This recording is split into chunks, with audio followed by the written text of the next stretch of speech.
Yo, what's good, everybody? You already know what it is. It's my first video. I'm coming at y'all.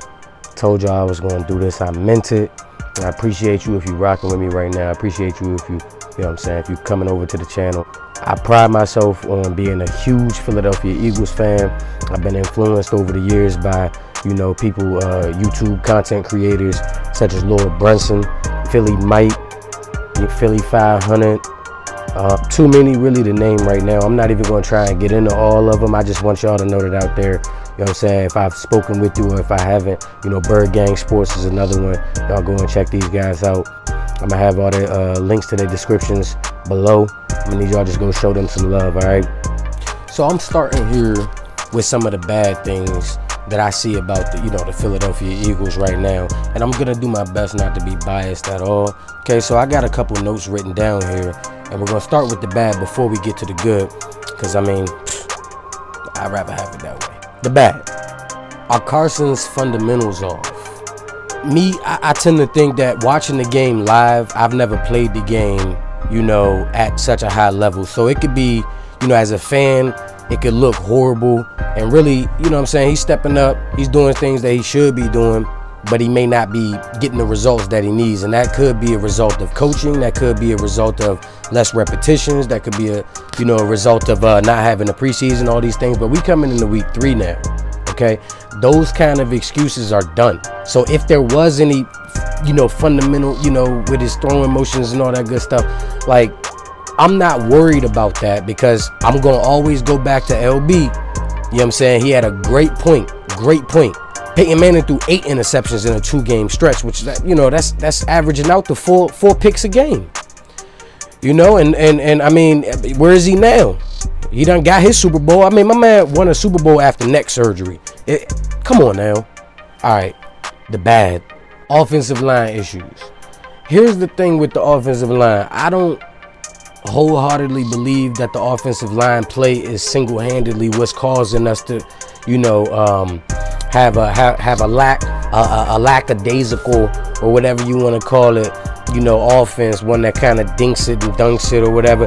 Because in week 1, as you saw, we definitely attempted to get the ball deep to Deshaun Jackson. We attempted to get the ball deep successfully to Jalen Reagor for that 55-yard gain. Now, I'm not saying that you can expect those kind of plays every week, but I'm saying we definitely need to be able to attempt those plays at least once or twice a game to keep defenses honest, okay? That leads me back to the offensive line. If they're struggling to the point where your quarterback can't complete a 5-step drop back, can't complete a 7-step drop back comfortably, if it's so bad to the point where your quarterback on play action, if he has to turn his back to the defense and he's not comfortable doing that, you have a problem as a play caller now. Execution is out of the window, because now you're going to have to overcompensate. Tight ends, the 12 personnel that we love to run, they're going to have to leave some of those tight ends in. They're going to have to leave some of those backs in to help chip, because this right side of the offensive line or the left side of the offensive line, however you view it, needs some help. That's coaching, that's adjustment, that's the NFL. That's how it goes. It's a copycat league, monkey see, monkey do. I'm expecting the offensive line to shore it up based on what I saw week 2.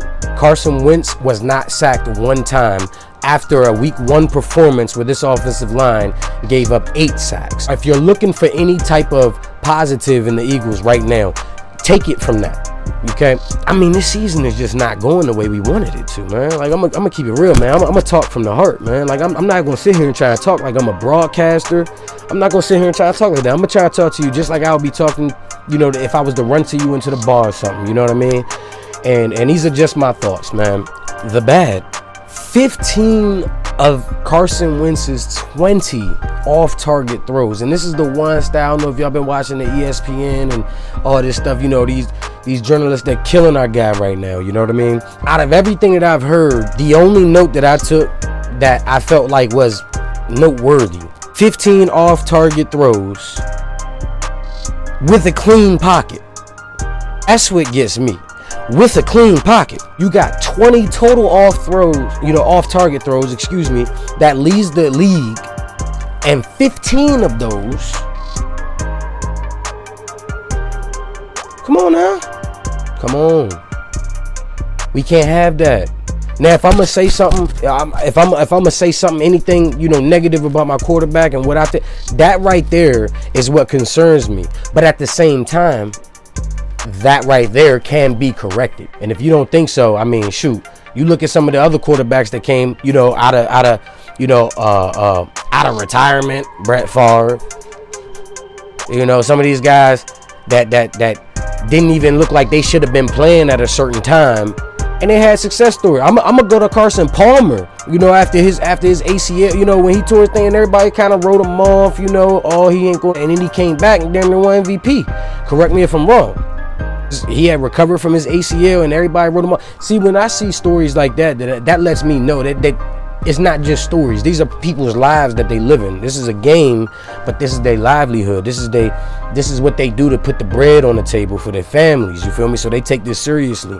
But yeah, we as fans, we need to understand that it's not about, you know, what we want for the fantasy and all of that stuff. We have to realize that all of this stuff is harder than what we think it is. All of this stuff harder than what we think it is. And I'm a fan that understands that. Those 15 off-target throws with a clean pocket, I believe that's coachable. I believe he can come out of a slump like that. The thing about giving up 8 sacks in 1 week and being able to bounce back is that's a huge, and I mentioned this prior, that is a huge vote of morality for the entire team, really, especially for your play callers. See, this is what I'm saying. It goes deeper than just your players. Your play callers now have the confidence, okay, that, hey, up against the best defensive player in the league in Aaron Donald, and that whole defensive line, really, they ain't no slouch.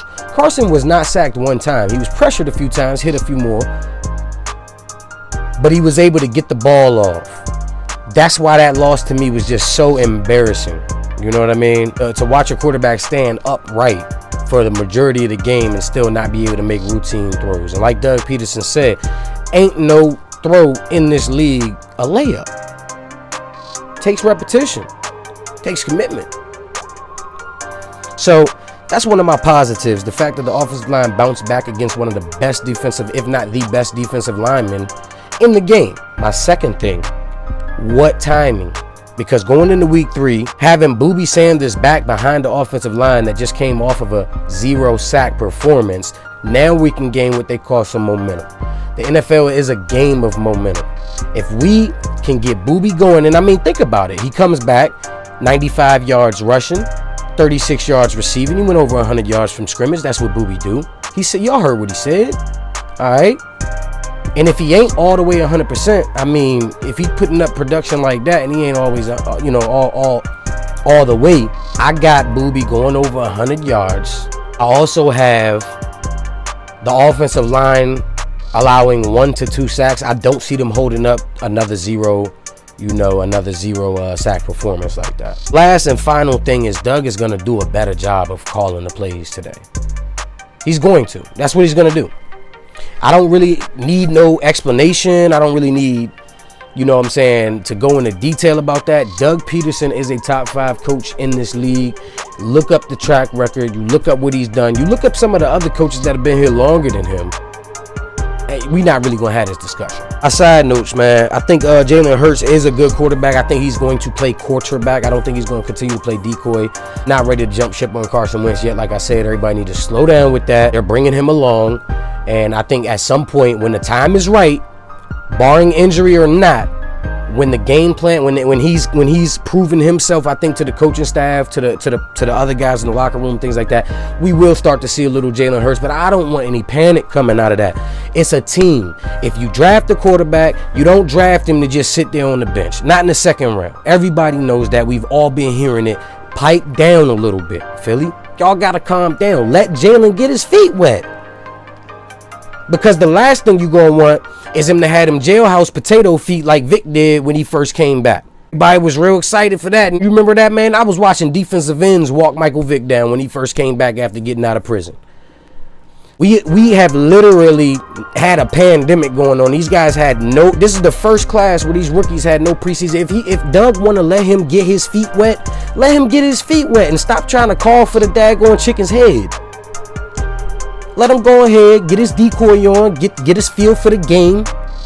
catch a couple passes, throw a couple passes, whatever it is they're going to do, because I'm telling you, if it's me, I'm going to start throwing the ball to them. I'm going to start letting them run it a little bit, 5 to 7 plays a game, just to give defensive coordinators something to throw before I ever let him throw a pass. He's throwing passes in practice. I'll give him those meaningful reps in practice.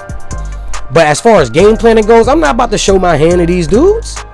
Because if the time comes, some would say when the time comes, I don't want everybody having film and tape on what my boy has been doing well and what he has not been doing. Let me know what y'all think in the comments, man. Like, subscribe, comment. I'm out. We as fans, I'm sorry. I didn't mean to knock my knife. Sacks. You know what I'm saying? He had a great point. Great point. Peyton Manning threw 4 interceptions in a 2-game stretch. I'm sorry. The thing about... what am I doing?